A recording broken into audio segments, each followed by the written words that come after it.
Welcome to Wisdom Uploaded. If you run a small business, the digital landscape isn't just evolving, it feels like it's completely mutating sometimes. Yeah, absolutely. Every few months, it seems like the rules change, new platforms pop up, and just the sheer noise level, it doubles. It's overwhelming, right? It really is. And look, for small businesses in 2025, digital marketing has definitely moved past being just a competitive advantage. Honestly, it's a survival tool now. A survival tool, that's a strong statement, but probably accurate. Well, that's why we're doing this discussion today. We want to offer you, the listener, a kind of strategic shortcut. Cut through all that information overload. And give you a clear guide. Exactly. A guide to getting real, tangible results. We're talking reaching your specific audience faster, converting those leads efficiently, and building that crucial brand trust, all without, wasting your precious budget on tactics that just don't work anymore. And that focus on transparency and results, that's really core to how we operate at Digital Time Savers. So let's start there. What's fundamentally changed? Why are strategies from even a year or two ago suddenly failing? Yeah, good question. I think the biggest thing is this really radical shift in consumer expectations. Personalization isn't optional, speed is everything, and every single touch point has to be mobile first, like non-negotiable. Okay, mandatory mobile first. Got it. But the underlying difference is that what worked even back in, say, 2022 is just inefficient now because the competition, honestly fueled by new tech, is just massive. Right. The barrier to entry for creating content is lower, so there's just more stuff out there. Precisely. Which brings us to the key shifts. Let's unpack those fundamental changes, the ones creating both challenges and, well, opportunities too. What are the big four we absolutely need to get our heads around? Okay, lay them on us. What's number one? Number one, you can't avoid it. AI is reshaping content creation. Tools like ChatGPT, Jasper, Surfer SEO, they've made generating content incredibly efficient, super fast. That sounds like a good thing, an opportunity. It is, but it also means the internet is now absolutely flooded. Millions of articles, videos. Technically correct, maybe, but often completely generic. Soulless, almost. So if AI is handling the sheer quantity, what's left for, the human business owner? Where do we fit in? Quality and connection. The real differentiator now, the thing that actually cuts through, is human-like content that resonates emotionally.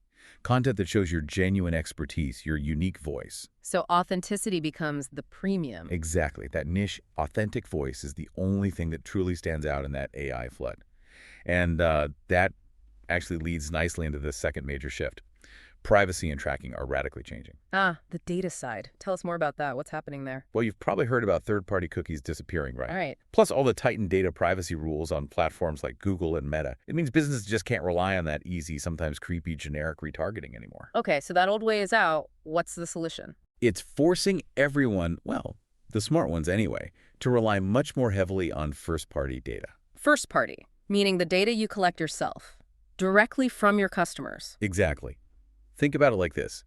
Losing third-party cookies is like getting kicked out of a big party where you relied on the host to make introductions. You didn't really know anyone well. Okay. But first-party data, that's your own VIP list. Yeah. Your email subscribers, your CRM records, customer purchase history, people who actually chose to connect with you. You know who they are, what they like, how they behave. It makes your marketing so much more efficient and, frankly, respectful. That's a great analogy. Own your customer data. Okay, so we've got AI changing content, privacy changing data. Right. What about how people actually find stuff? Has search changed too? Are we still just optimizing for keywords? Oh, it has changed dramatically. That's the third shift. Search behavior is far more conversational. Think about how you search now. You probably use voice search sometimes, right? Yeah, asking my phone questions. Right. Or you type in really long questions, long-tail queries, and people expect answers right there in the search results, those zero-click searches we hear about. So stuffing keywords isn't the main thing anymore. Not really. Your content has to match the user's intent much more precisely. It's about answering specific problems, specific questions, not just covering broad topics with keywords sprinkled in. Precision is key. Precision over breadth. Makes sense. And the final shift, where are people spending their time online? No surprise here, really. The fourth shift is the continued, just overwhelming dominance of mobile and short-form video. Consumers want quick, visual, mobile-optimized content, period. So Reels, Shorts, TikTok. Absolutely.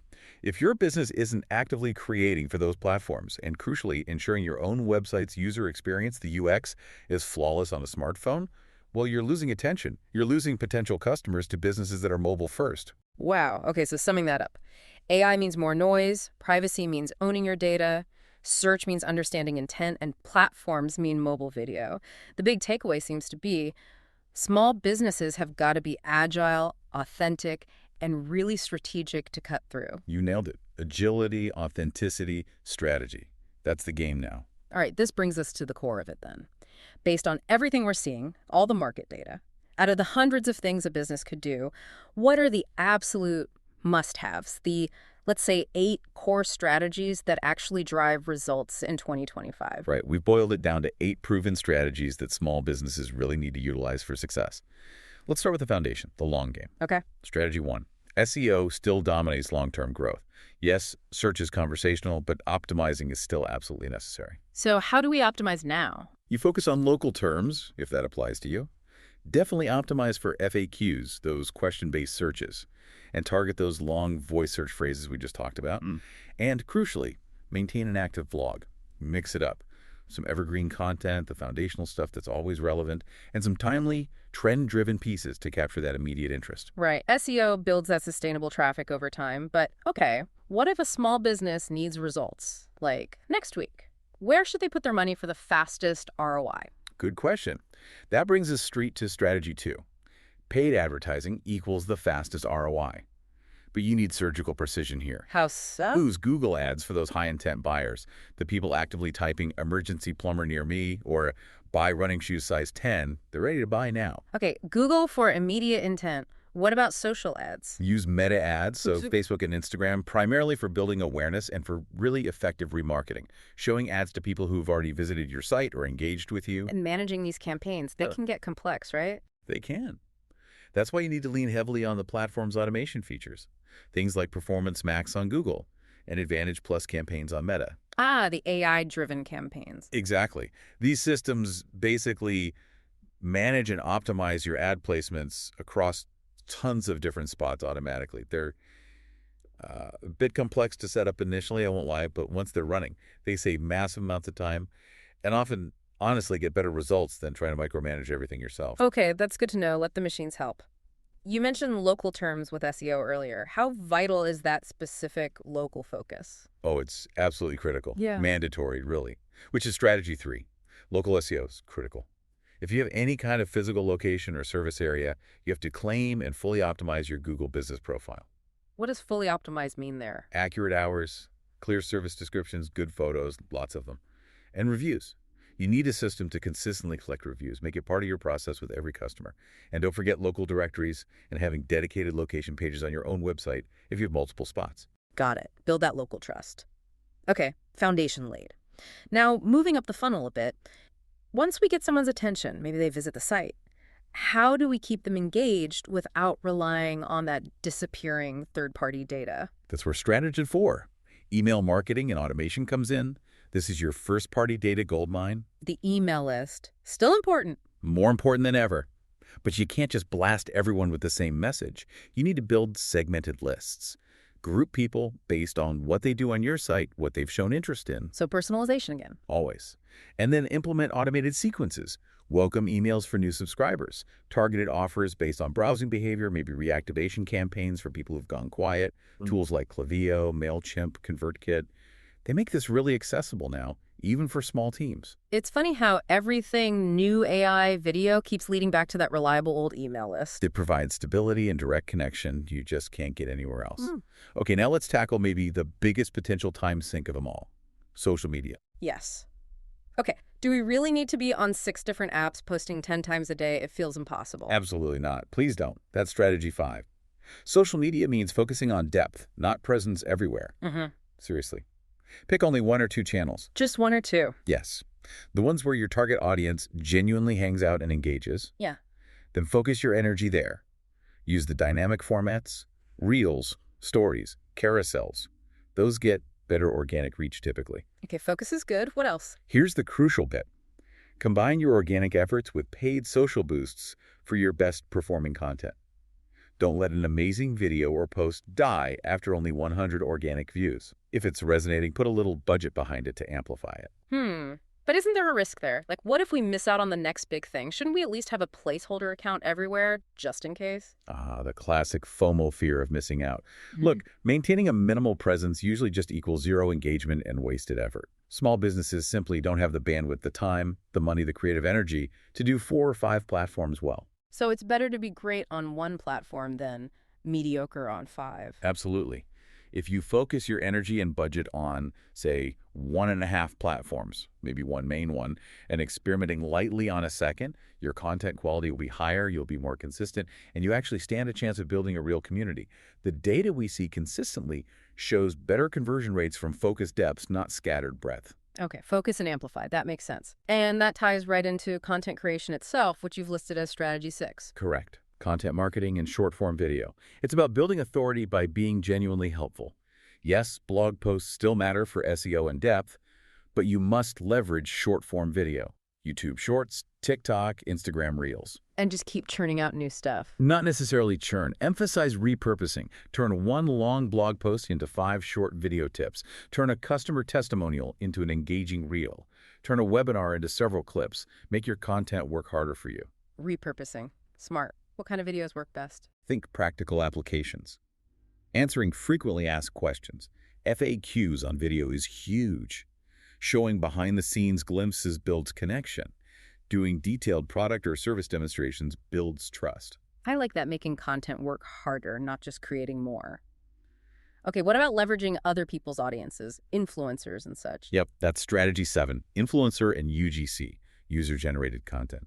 But forget the mega celebrities. That's usually not realistic or effective for small businesses. So who then? Focus on collaborations with micro-influencers, people with smaller but highly engaged niche audiences.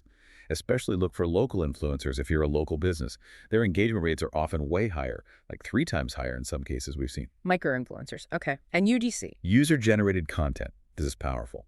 Systematically collect and repost content. Your actual customers create photos, videos, reviews, always with their permission, of course. Why is that so powerful? Because nothing builds trust and social proof faster than seeing real happy customers willingly sharing their positive experiences. We actually saw about a 40% lift in confidence signals for clients who made UGC a dedicated, systematic part of their strategy. It's huge. Wow, 40%. Okay, that's compelling. Yeah. And finally, strategy 8 brings us full circle, back to our own turf, the website. Exactly. Strategy 8, website optimization and conversion rate focus. This is home base. Everything else you do, SEO, ads, social, it all leads back here eventually. If your marketing brings people in, but your website experience pushes them away, you've wasted all that effort and money. So what are the non-negotiables for the website in 2025? Speed. Mandate sub 3-second load times, especially on mobile. Your mobile UX has to be absolutely seamless. Easy navigation, readable text, clickable buttons. And beyond speed and mobile. Clear calls to action CTAs. Tell people exactly what you want them to do next. Use simple lead forms. Don't ask for their life story up front. Have concise, clear explanations of your services or products. And really importantly, use trust signals. Trust signal? Like what? Things like live chat options, displaying customer reviews prominently, security badges, guarantees, anything that instantly tells a visitor this is a legitimate, trustworthy business. Okay, that's an incredibly actionable 8-point toolkit. But like you said earlier, the big pitfall is just randomly trying stuff, right? Turning this list into a cohesive, focused strategy rather than just, I don't know, randomly posting or boosting ads without purpose, how do we actually structure this? Right. You absolutely need a strategy framework, a blueprint. Otherwise, you just get overwhelmed, burn out, and waste budget. We break it down into 5 key steps. Okay, hit us with step 1. Where do we start? Step 1. Set SMART goals. This is completely non-negotiable. Your goals must be specific, measurable, achievable, relevant, and time-bound. Can you give an example? Sure. A vague goal is get more traffic or increase visibility. Useless. A SMART goal is generate 50 qualified leads through our website contact form within the next 30 days. See the difference. If you can't measure it, you can't manage it, and you certainly can't approve it. Specific and measurable. Got it. What's next after we know where we're going? Step 2. Yeah. Understand your buyer's journey. You have to map your content and your offers to the different stages someone goes through before they buy from you. Typically, it's awareness. They first realize they have a problem or need. Then consideration. You start researching solutions. And finally, conversion. They're ready to choose and buy. Why is mapping that out so important? Because if you only create content for the buy now conversion stage, like just sales pages and product descriptions, you're missing maybe 80% of your potential audience who are still in the awareness or consideration phases. You need content that helps them at each stage. Okay, understand the journey. Now, based on that journey and our SMART goals, how many of those 8 strategies should we actually try to implement right away? All of them. Definitely not all at once. Yeah. That leads straight back to overwhelm. Step 3, pick core channels. Start small. Seriously, we recommend choosing maybe 2 or 3 channels maximum to begin with. How do you choose which ones? Select the channels that best match where your target audience actually spends your time and align with the stages of the buyer's journey you need to focus on based on your goals. For example, maybe Google Ads for immediate sales, conversion stage, Instagram for visual storytelling, awareness stage, and email marketing to nurture leads, consideration stage. Don't stretch yourself too thin. Quality over quantity. Okay, start focused. That feels much more manageable. How do we keep things rolling month after month without getting sidetracked by shiny objects? Good point. Step 4, plan monthly campaigns. This creates focus and cohesion. Pick one central theme or offer for the month, like a spring cleaning sale or a Q3 educational webinar series. Then align all your activities, your blog posts, your social media content, your ads, your emails around that single theme. So everything works together. Exactly. That unified message cuts through the noise way better than scattered random updates. And it usually drives much higher conversion rates because it feels focused and timely. Makes sense. And finally, the step that probably separates the businesses that succeed from those that just spin their wheels. Absolutely. Step 5, test, track, improve. Yeah. If you take only one single thing away from this whole discussion, remember this. What gets measured gets optimized. You have to use tracking tools. Which tools are essential? At a minimum, Google Analytics 4, GA4, to understand your overall website traffic and user behavior. Something like Hotjar is amazing for seeing exactly where people are clicking, scrolling, and dropping off on your actual pages, like heat maps and recordings. And of course, your platform-specific tools like Meta Ads Manager or Google Ads Reporting. And then what do we do with that data? You look at it honestly, don't get emotional, see what's working, what's not, and iterate quickly. Double down on what works, cut what doesn't. Test, track, improve. It's a cycle. Data really is the antidote to just guessing or making decisions based on feelings in marketing. Okay, before we wrap this up, you mentioned common pitfalls earlier. Can you quickly list those key mistakes to avoid, the things you see consistently tripping up small businesses? Yeah, definitely. Based on analyzing a lot of digital plans that didn't work out, 5 mistakes pop up again and again. First, exactly what we just discussed. Trying to do everything at once, spreading yourself too thin. It just dilutes your focus, your budget, your energy. You end up doing nothing well. Okay, avoid spreading too thin. What's number 2? Ignoring the data and making decisions emotionally. I don't like that color, or I have a good feeling about this ad. That's not strategy. Marketing has to be driven by measurable results, by the data, not by hunches or personal preferences. Right. And what about getting caught up in follower counts? That's the third big mistake. Focusing only on followers and likes, not actual conversions. Vanity metrics. Look, followers are nice, but they don't pay the bills. If you have 10,000 followers but generate 0 leads or sales from that channel, your strategy is broken. Focus on metrics that matter to the bottom line. Good point. What else? Fourth is failing to test your messaging and your creatives. Your ad copy, your headlines, your images, your videos. Always be running simple A/B tests. It's the cheapest, fastest way to learn what actually resonates with your audience versus what you think resonates. Always be testing. And the last one. The fifth mistake is not understanding how different channels work together, thinking of them in silos. Your paid ads should ideally feed your email list. Your email list should drive traffic back to specific content on your website. Your social media should amplify your best content and drive engagement. They need to function like a single systematic engine, all working towards those SMART goals. That makes so much sense. Seeing it as an ecosystem, not just separate tactics. Wow, this structured approach, honestly, it makes navigating these huge shifts in 2025 feel much more accessible, less intimidating. Good, that's the goal. Being agile, being structured, being strategic, it really does sound like a difference between falling behind and actually gaining that competitive edge. It absolutely is. And the knowledge we shared here today, it's really about putting that structure in place so you can achieve real measurable results. At Digital Time Savers, We believe in giving you the tools and the clarity so you can execute confidently. And because we really want you, our listeners, to be able to apply this wisdom starting today, we've actually put together a free small business digital marketing plan download. It synthesizes this whole framework for you. Yeah, this plan is designed to be your very next step. Inside, you'll find a practical 30-day planner template, a detailed channel budget breakdown guide to help you figure out where to allocate funds effectively, some content and ad templates based on formats we know convert well, and our curated list of recommended tools. So download that free plan right now. It's the perfect way to take all this knowledge and start putting it into action immediately for your business. And look, if you feel you need more tailored solutions, Yeah, if you need help mapping out your specific buyer journey or getting your GA4 tracking set up correctly, or maybe managing those complex Performance Max campaigns we talked about. then please connect with us at Digital Time Savers. We're genuinely here to help you apply this wisdom effectively and efficiently in a way that makes sense for your unique business. Just a final thought to leave you with.